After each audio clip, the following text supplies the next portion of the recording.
আজ থেকে 20 বছর আগে আমি আমার শ্বশুরমশাইকে হারিয়েছি আজকের দিনে। যদিও তখন আমাদের বিয়ে হয়নি।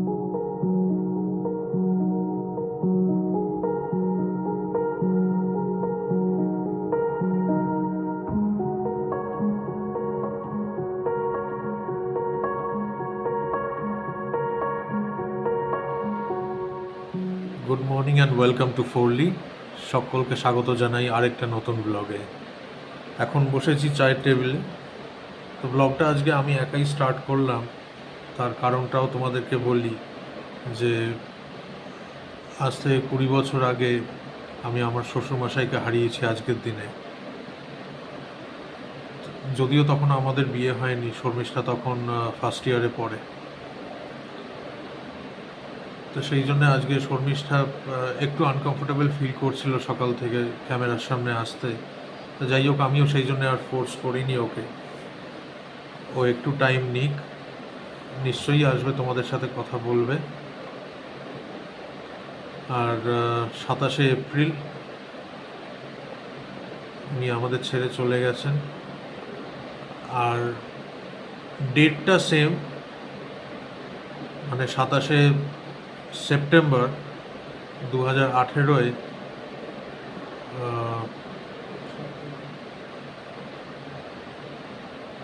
আর ডেটটা সেম 27শে সেপ্টেম্বর 2017-এ আমার শাশুড়ি মাও আমাদেরকে ছেড়ে চলে যান। তো তোমরা হয়তো আমাদের পেছনে এই ব্যাকগ্রাউন্ডে তোমরা হয়তো দুটো ফটো তোমরা নোটিস করো। তা এই দুটো ফটো হচ্ছে ওনাদেরই। সেই জন্য আমি আর শর্মিষ্ঠাকে এখনই আমি ফোর্স করলাম না ক্যামেরার সামনে আসতে। ও একটু অ্যাকাস্টমড হয়ে নিক আজকে, তারপরে ও নিশ্চয়ই তোমাদের সাথে এসে কথা বলবে। সেই জন্য ব্লগটা এখন এই অবধিই রাখছি। চাটা খেয়ে নিয়ে তারপর আবার তোমাদের সাথে কথা বলছি। স্নান করে বেরোলাম, এখন স্নান করে বেরিয়ে তাই ভাবলাম আজকে তো ছুটি আমার এমনিতেই, স্যাটারডে।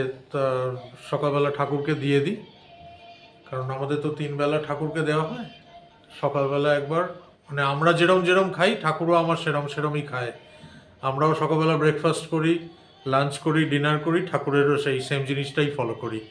তা সেই জন্যে এখন ভাবলাম যে ঠাকুরকে দিয়ে দিই আগে সকালবেলার খাওয়াটা। তারপরে তো অনেকগুলো কাজ রয়েছে। সকালবেলা যেরকম বলছিলাম যে ফ্যানগুলোকে পরিষ্কার করতে হবে, কারণ ফ্যানে যথেষ্ট ময়লা পড়েছে, যার জন্যে ফ্যানের হাওয়াগুলো কমে গেছে। আর এই গরমে যদি ঠিক মতন হাওয়া না পাই ফ্যানের, তাহলে তো মানে তার থেকে কষ্টের আর কিছু হয় না। সেই জন্য ফ্যানগুলোকে পরিষ্কার করব, সবটাই।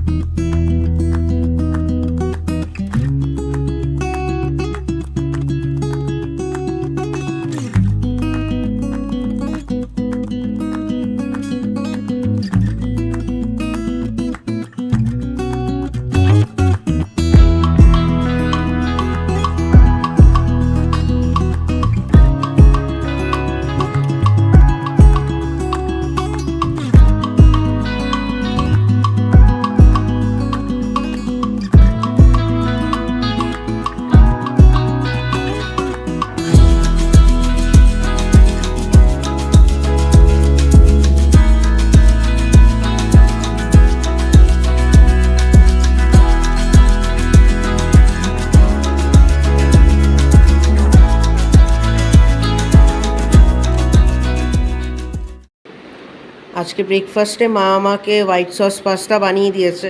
অনেক দিন পর বানালো মা, আমার ফেভারিট এটা। আর বাবা হোয়াইট সস পাস্তা খায় না, এর জন্যে বাবাকে মা ভেজিটেবলস আর ওই রেড সস পাস্তা বানিয়ে দেবে। তো এটা খাই।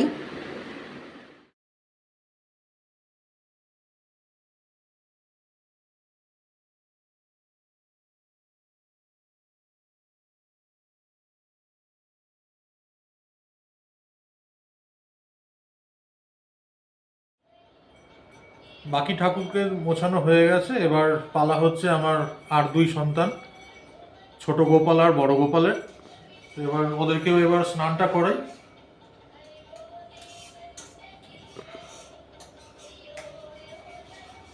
মহাদেবকে স্নান করানো হয়ে গেছে আর নারায়ণ ঠাকুরকেও স্নান করানো হয়ে গেছে। তো এইটা হচ্ছে বেবোর কাজ, যে ঠাকুরের স্নান জলটাকে নিচে গাছের তলায় গিয়ে ফেলে আসা, যেটা বেলার দিকে একবার যাবে, বেলার দিকে গিয়ে ওটা ফেলে আসবে নিচে। এই হচ্ছে আমার নারায়ণ শিলা।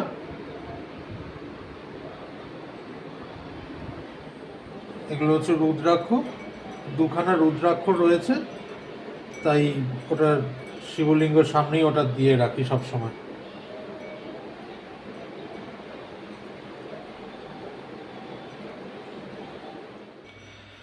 তো ওই শর্মিষ্ঠা এখন আমার খাবারটা বেড়ে দিয়ে স্নানে গেল।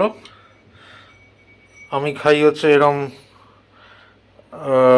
রেড সস পাস্তা, এটা কারণ আমি ওই সাদাটে সাদাটে পাস্তা যেটা যেটা বেবো খায় ওটা আমার ঠিক পছন্দ হয় না, সেজন্য আমি এরম খাই। তো শর্মিষ্ঠা এটা বানিয়ে দিয়ে এখন বেরিয়ে তারপরে ও ব্রেকফাস্ট করবে। চলো গিয়ে খাই আবার, দারুণ জোর খিদেও পেয়ে গেছে।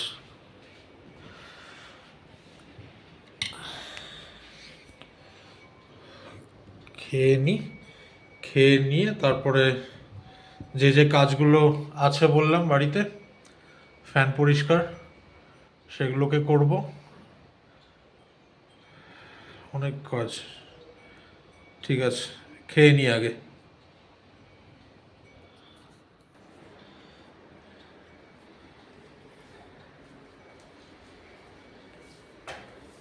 এই ল্যাডারটা কিনেছিলাম 5-7 বছর আগে কিনেছিলাম ল্যাডারটা। খুব কাজের জিনিস, মানে ওপরে এই ধরো এই ফ্যান পরিষ্কার করা বা লফটের ওপর থেকে কিছু জিনিস নামানোর জন্য একদম আইডিয়াল। অনেকদিন ধরেই ভাবছিলাম পরিষ্কার করব।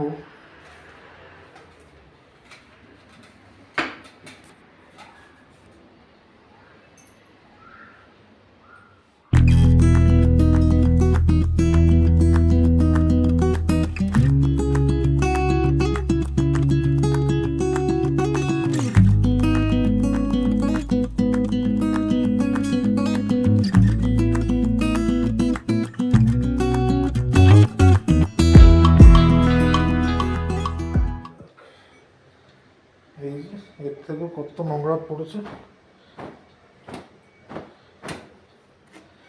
আমি এবার ঘরের পাখাটাকে এবার পরিষ্কার করব। পায়রাগুলোকে এখন খেতে দিয়ে দিই। এই যে চালের এই আওয়াজটা শুনলে না জানি ওরা কোথা থেকে সব উড়ে চলে আসে কাছাকাছি। কালকে অফিস গেছিলাম, তো শর্মিষ্ঠাই কালকে খেতে দিয়েছিল। আজকে এবার যেহেতু আমার ছুটি, এইটা হচ্ছে কি বলো তো, এটা হচ্ছে তোমার ওই ইডলি দোসা বানানোর যে চাল, সেই চালটাই এরকম করে দিয়ে দিই, ওরা ওদের মতন এসে খায়। সত্যি খুব কষ্ট হয় এই গরমের মধ্যে, আমরাই নাজেহাল হয়ে যাচ্ছি, এছাড়া পশু পাখিরা কত এরকম নিউজে পড়ি যে আকাশে উড়তে উড়তে এত টেম্পারেচার, মানে উড়তে উড়তেই পাখিগুলো নিচে পড়ে যাচ্ছে। আগের দিন কোথায় যেন একটা টিভিতেই দেখলাম যে এত গরম যে একটা চিল বোধহয়, হ্যাঁ একটা চিল মানে উড়তে উড়তে সে কোনো একটা মন্দিরের সামনে গিয়ে পড়েছে। কি অবস্থা!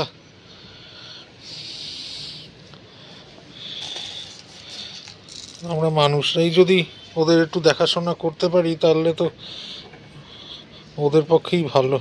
একটু যদি খাবার দিই, গরমের মধ্যে জল দিই,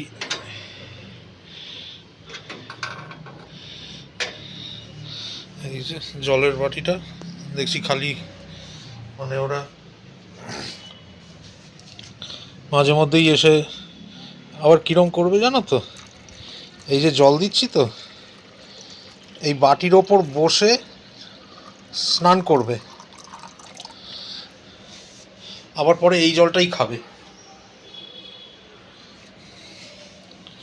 এই যে জল দিয়ে দিলাম, আর চাল। ওরা এসে নিজেদের মতন নিজেরা খাক।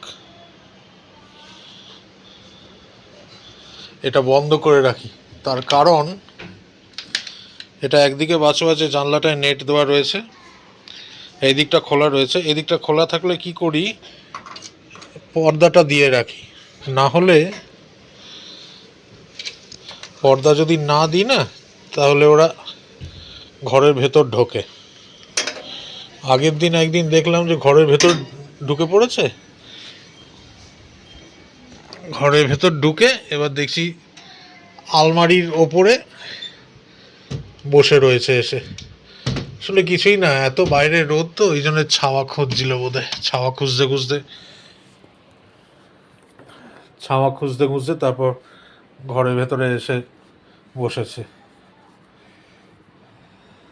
যাই এবার কাজে হাত দিয়ে। এবার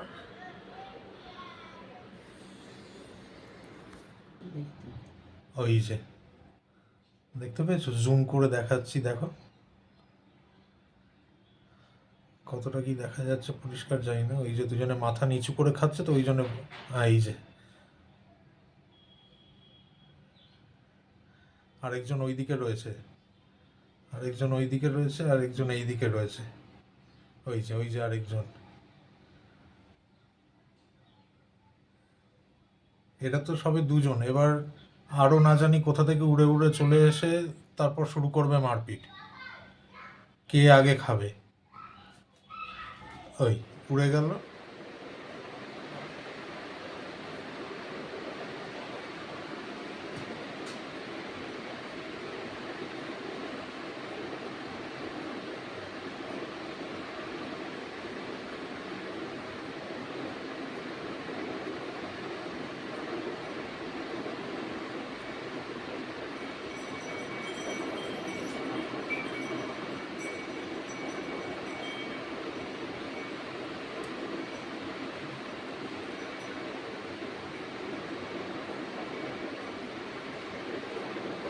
আমার বাবা, আমার বাবা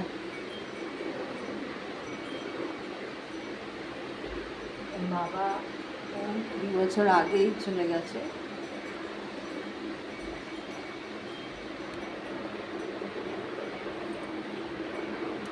কিন্তু বাবা মা সবসময় থাকা উচিত, তাই মনে হয়। বাবা মা সবসময় থাকা উচিত। বাবা মা থাকলে একটা আলাদা মানে শক্তি পাওয়া যায় বাঁচবার, লড়াই করার, সব কিছুর সাথে। আর আমার মনে হয় মেয়েদের বিয়ে হয়ে যাওয়ার পরে বাবা মা, হাজব্যান্ড তো আছে ঠিক আছে, কিন্তু বাবা মা সব থেকে বড় শক্তি। তোমায় কোনো কিছু দিয়ে সাহায্য করুক না করুক সেটা ম্যাটার করে না, কিন্তু বাবা মা রয়েছে, ওটা একটা আলাদা শক্তি। আমার বাবা সবসময় বলতো কিছু অসুবিধা হলে যে আমি তো আছি, চিন্তা কিসে। আমার মাও সেটা থেকে খুব শক্তি পেত। বাবা যখন বলতো, বাবা চলে যাওয়ার পরে মাও খুব ভেঙে পড়েছিল। মা 2017-তে মাও চলে গেল। আমি চাই সকলের বাবা মা সুস্থ থাকুক, ভালো থাকুক। বাবা মাকে সবসময় ভালোবেসে। আমি সবসময় বলি বাবা মা যতক্ষণ আছে তাদেরকে, আর বিশেষত বয়স হয়ে গেলে তাদেরকে ভালোবেসো। বাবা মা দিক না দিক, দিতে পারুক না পারুক, ওটা একেবারেই ম্যাটার করে না। বাবা মা হচ্ছে চাঁদের মতন, আগলে রাখে সব কিছু দেখে। আমার বাবা তো রাখতোই, আমার মাও রাখতো।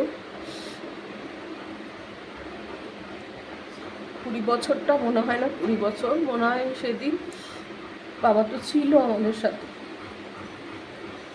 বাবা মিষ্টি খেতে খুব ভালোবাসে, তাই বাবাকে একটু চমচম দিয়েছি, বাবা খাক।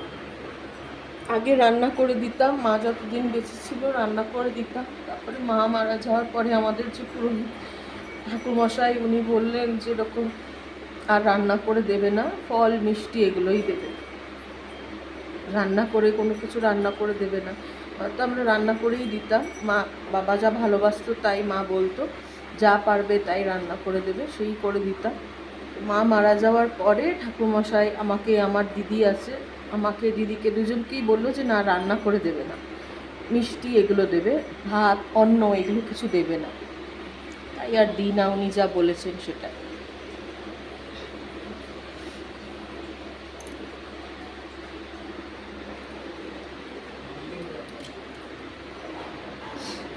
আমার মাকেও দেখাই। হ্যাঁ,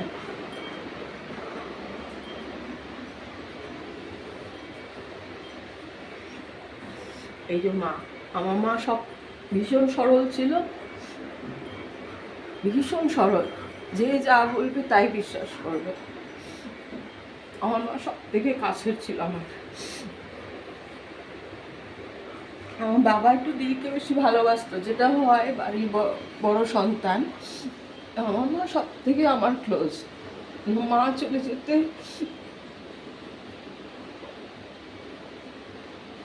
আমার একটা যে বড় সাপোর্ট সেটা যে নেই, সেটা এখন ফিল করি। মা বলে ডাকতেও পারি না, সারাও পাই না। আর মা বাবা দুজনেই মিলি বলে ডাকতো আমার, সেই মিলি বলে আর কেউ ডাকেও না। তবু মা বাবা আছে, সেটা মা সবসময় বুঝিয়ে দেয় যে আমরা তো আছি। মা যদি বেঁচে থাকতো আর যদি কাঁদতাম, মা বলতো কেঁদো না, মা বাবা কষ্ট পাবে চোখের জল দেখলে। সত্যি তো, বাবা মারা কষ্ট পায় সন্তানদের চোখে জল দেখলে।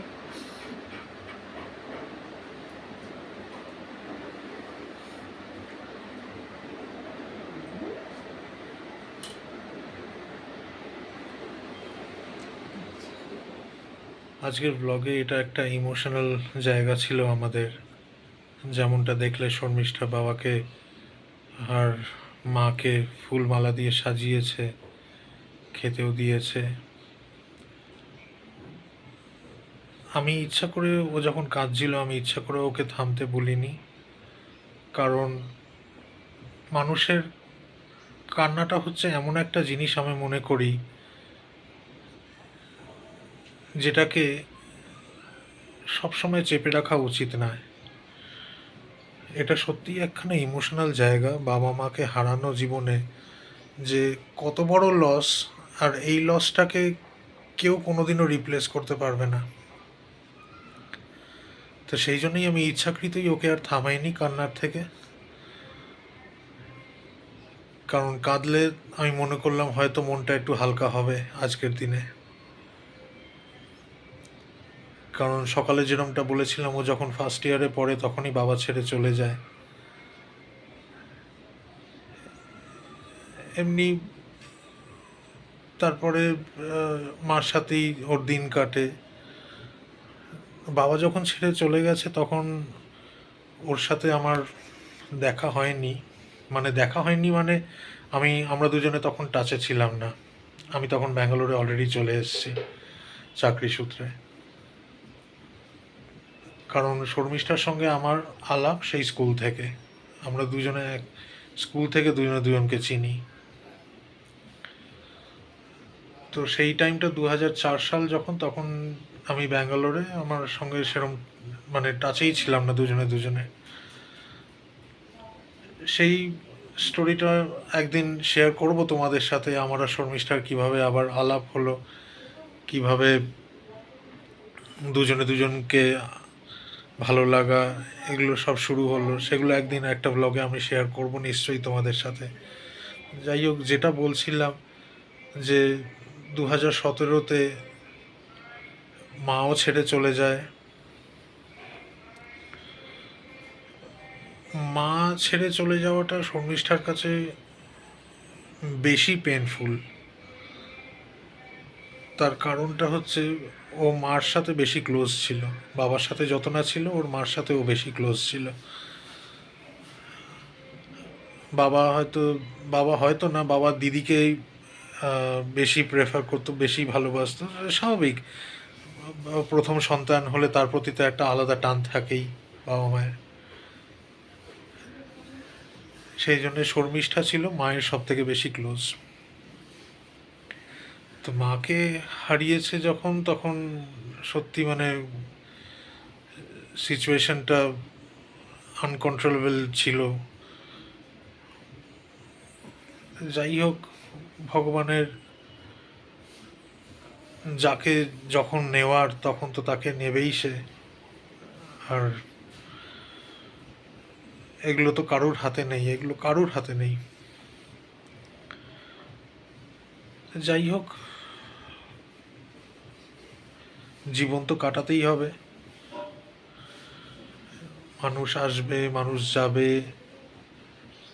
এগুলো মেনে নিতেই হবে আমাদেরকে। তো যতদিন সেই মানুষগুলো আমাদের জীবনে রয়েছে ততদিন তাদের খেয়াল রাখবো, ততদিন তাদেরকে ভালো রাখবো, ভালোবাসবো। এইটুকানি কি ঠাকুরের কাছে চাওয়া, যে বাবা মা জীবনে থাকাটা যে কত বড় আশীর্বাদ। মানে যাদের জীবনে বাবা মা নেই, যেমন শর্মিষ্ঠার কথাই বলছি, ও আজকে যে জিনিসটা ফিল করছে, মানে তারাই একমাত্র ফিল করতে পারে যাদের মাথার ওপর ছাদটা সরে গেছে। আমি 100 বার, আমি ওর হাজব্যান্ড, 100 বার ওর সমস্ত রকমের দায় দায়িত্ব আমার, কিন্তু মাথার ওপর থেকে বাবা মার হাতটা সরে যাওয়া, ওটা হাজব্যান্ড কেন, কেউ ওই জিনিসটাকে রিপ্লেস করাতে পারবে না কোনোদিনও। যাই, এইরকমভাবেই আজকের দিনটা মোটামুটি চেষ্টা করছি শর্মিষ্ঠাকে যতটা অন্যদিকে এনগেজ রাখার। আজকে রান্না হয়েছে দুপুরে আলু ঢেঁড়স ভাজা, ডিমের ঝোল আর ভাত, আর এইদিকে ছাঁচ রয়েছে।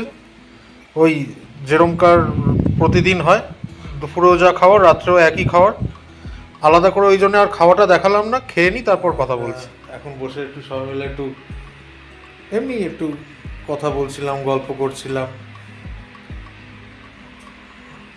আজকের দিনের, মানে 20 বছর আগেকার কিছু স্মৃতি মনে করা, এই নিয়েই আর কি কথা হচ্ছিল। তো যাই, এখন আমরা 4 জনই একসাথেই রয়েছি এখানে। এই যে আমার মেয়েও এখানে শুয়ে রয়েছে, আদর খাচ্ছে, আর এইদিকে বেবো, শর্মিষ্ঠা। আর বেশি আর কিছু আজকের দিনে আর বাড়ালাম না ভিডিওটাকে। এবার এখনই যদিও আবার টাইম হয়নি খাওয়ার, রাত্রে একটুখানি যাব, একটু টিভি দেখব, টিভি দেখে তারপরে খেয়ে ঘুম। কালকে রবিবার, যথারীতি একটু বেলা হবে উঠতে সবারই। কালকে আবার দেখা হচ্ছে তোমাদের সাথে। সবাই ভালো থেকো, সুস্থ থেকো। আমাদের ব্লগ যদি ভালো লেগে থাকে আমাদের লাইক দিও, আর চ্যানেলটাকে সাবস্ক্রাইব করতে একদমই ভুলো না। সবাই সাথে থেকো। আর কিছু বলার আছে তোমাদের? Good night. গুড নাইট সবাইকে, গুড নাইট। সুস্থ থাকবেন, ভালো থাকবে সবাই। আমি বারবার আপনি বলে দিই, সুস্থ থাকবে সবাই, ভালো থাকবে, আনন্দে থাকবে। আর যেরকমটা সৌরভ বললো যে আমাদের চ্যানেলটাকে সাবস্ক্রাইব করে আমাদের ফ্যামিলি মেম্বার হও এবং আমাদের সঙ্গে হাতে হাত মিলিয়ে এগিয়ে চলো এবং আমাদেরকে সাহায্য করো এগিয়ে যেতে। Good night. Good night. Good night.